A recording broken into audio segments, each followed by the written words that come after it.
How to download the chat on Imo app. Hi guys, in this video I will show you how to download a contact chat on Imo app easy and quick. So first thing, go to your Imo app.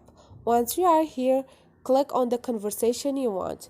For example, this conversation. All I need to do is click on the profile icon up there and click on my contact profile up there, and here I'm gonna find those 3 points. Click on it and you're gonna find share top there. Like you see, you have share to emo friends or download. You can click on download, and this you can download this easy and quick. Hope this video was helpful. Don't forget to subscribe and like if this video was helpful to you.